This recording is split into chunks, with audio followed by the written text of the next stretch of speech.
오늘 우리가 함께 볼 말씀은 레위기 13장 1절에서 17절입니다. 함께 보겠습니다. 여호와께서 모세와 아론에게 말씀하여 이르시되 만일 사람이 그의 피부에 무엇이 돋거나 뾰루지가 나거나 색점이 생겨서 그의 피부에 나병 같은 것이 생기거든 그를 곧 제사장 아론에게나 그의 아들 중 한 제사장에게로 데리고 갈 것이요 제사장은 그 피부의 병을 진찰할지니 환부의 털이 휘어졌고 환부가 피부보다 우묵하여졌으면 이는 나병의 환부라. 제사장이 그를 진찰하여 그를 부정하다 할 것이요 피부에 색점이 희나 우묵하지 아니하고 그 털이 희지 아니하면 제사장은 그 환자를 이레 동안 가두어둘 것이며 이레 만에 제사장이 그를 진찰할지니 그가 보기에 그 환부가 변하지 아니하고 병색이 피부에 퍼지지 아니하였으면 제사장이 그를 또 이레 동안을 가두어둘 것이며 이레 만에 제사장이 또 진찰할지니 그 환부가 열버졌고 병색이 피부에 퍼지지 아니하였으면 피부병이라. 제사장이 그를 정하다 할 것이요 그의 옷을 빨 것이라. 그리하면 정하리라. 그러나 그가 정죄한지를 제사장에 보인 후에 병이 피부에 퍼지면 제사장에게 다시 보일 것이요 제사장은 진찰할지니 그 병이 피부에 퍼졌으면 그를 부정하다 할지니라. 이는 나병입니다.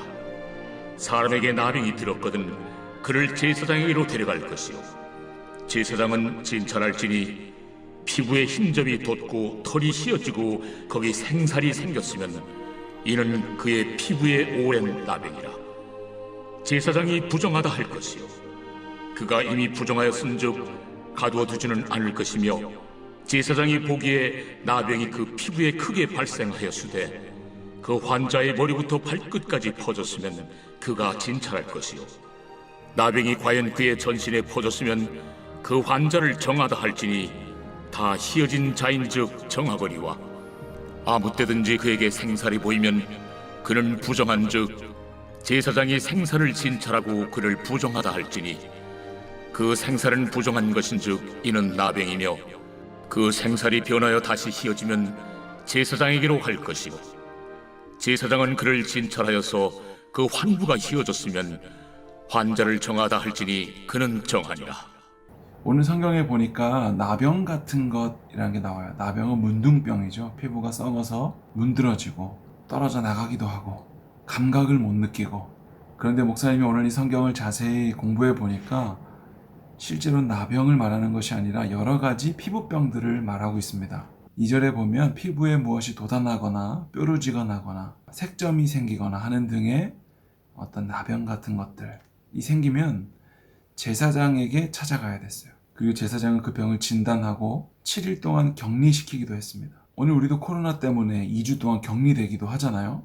이때 당시의 격리는 이스라엘 백성들 진영 바깥에 나가 있었어야 됐어요. 이 병이 이스라엘 백성들에게 옮겨질 수도 있고 이것을 의사에게 검사받지 않고 제사장에게 검사 맡은 이유는 바로 이 자체가 거룩함과 부정함의 어떤 의식적인 판단을 내려야 되었기 때문입니다. 그래서 실제로 이 병을 치료하기 위해서 약을 처방하고 치료했다기보다는 그저 의식적으로 피부병으로 인한 온전치 못함으로 인하여서 하나님께 나아갈 수 없다는 것을 말하는 거예요. 이 피부병을 가진 자는 부정하였기 때문에 성전 기물들을 만질 수 없었고 성소 안에 들어갈 수 없었습니다. 그러니까 결국 이 피부병들, 온전치 못함, 이것은 죄의 결과로서 하나님께 나아갈 수 없는 상태를 오늘 레위기는 말하고 있는 거예요. 그런데 신약에서 예수님은 어떻게 하셨나요? 문둥병자를 직접 만지기도 하셨고 그리고 집에 방문하기도 하셨죠. 부정한 것을 만지면 어떻게 돼요? 부정함을 내가 입게 되잖아요. 그런데 예수님은 그 모든 것을 다 파하시고 그 부정함 가운데로 들어가셨죠.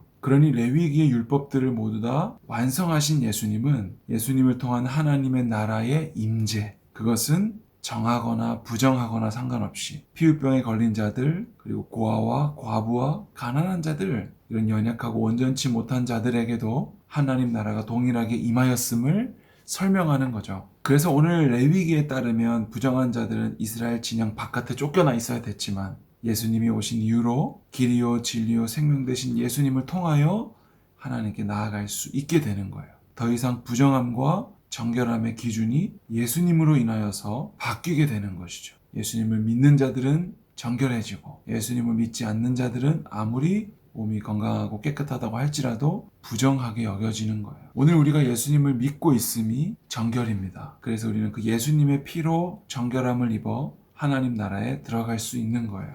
여러분, 코로나로 인하여서 우리가 2주 동안 격리되는 것만큼이나 죄 역시도 그러한 무서움을 가지고 있습니다. 7일 동안 격리돼야 되고 또 그 다음에 7일 동안 또 격리돼야 되고, 그리고 피부병이 다 나으면 정하다고 여겨졌지만 그것이 다시 번지면 다시 부정하게 돼서 7일 동안 격리돼야 돼요. 얼마나 번거롭고 까다로워요? 하나님께서 죄에 대해서 그만큼 정확하게 다루고 계시다는 거예요. 여러분, 우리 안에 죄가 있죠? 오늘도 하나님께 회개하면서 우리 모든 죄를 용서하신 예수님께 감사하는 하루가 되었으면 좋겠습니다. 기도하겠습니다. 하나님 아버지, 우리의 모든 죄를 용서하신 주님, 우리의 모든 부정함을 거룩함으로 만들어주신 주님, 이 모든 것이 예수님의 십자가로 인하여서 가능하여진 것을 믿습니다. 세상에 그 어떤 것도 할 수 없었던 일을 예수님께서 하시고 친히 우리 하나님 되심에 감사합니다. 오늘 하루도 그 주님께 온전한 감사와 기쁨 올려드리는 예배자 되게 하여 주시옵소서. 예수님의 이름으로 기도합니다. 아멘.